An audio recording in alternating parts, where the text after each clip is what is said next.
Good day everyone. Today we will give an example about the topic wave propagation and transmission line. So I have here a sample problem. A lossless transmission line has a characteristic impedance of 50 ohms and is terminated with impedance of 75 ohms.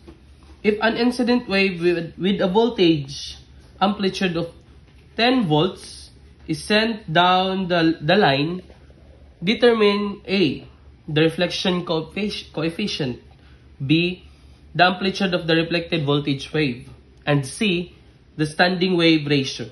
So first, ato i-calculate ang reflection coefficient. So A, ang atong gamiton na nga formula for reflection coefficient is kini.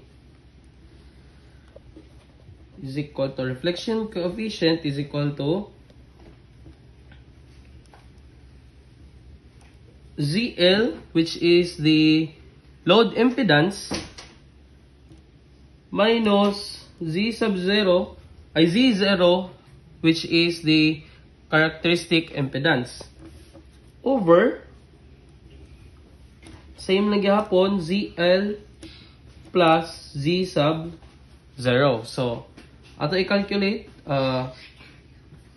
given man tanan, so ato na ni siyang butang largo. Okay, so ZL is 75 ohms minus 50 ohms over 75 ohms plus 50 ohms. So ato siyang i-calculate.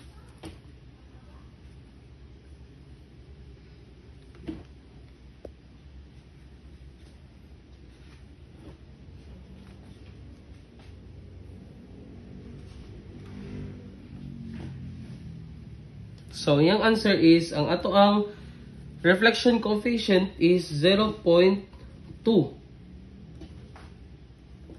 Okay, so una ni atong A.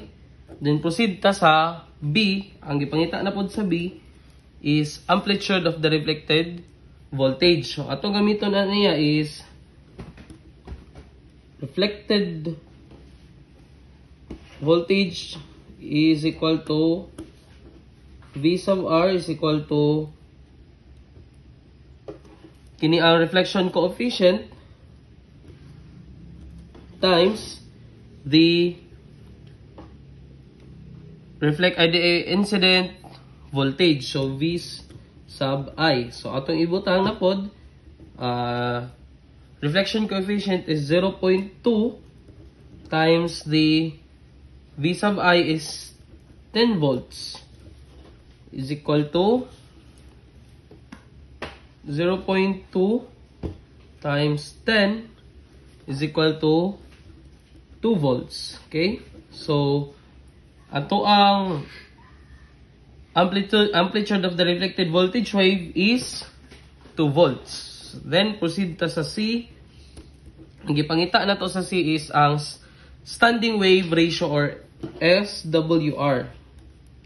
So, yung formula is 1 plus the absolute value of reflection coefficient over 1 minus the absolute value of reflected coefficient. So, ato lagi hapon na siyang pang-substitute since given man ang ato ang kuana. So, 1 plus the absolute value of 0.2 over 1 minus the absolute value of 0.2. Okay? So, itong i-calculate. 1 plus 0.2 since absolute value naman siya. Then 1 minus 0.2. So, 1.5. Ang ato ang SWR. So, ina nila kadali, no? So, therefore, the reflection coefficient is 0.2. Kini. Then, the amplitude of the reflected voltage wave is 2 volts. Then, lastly, ang C, the standing wave ratio is 1.5. So, that's all. I hope nga na mo ma-learn. Thank you.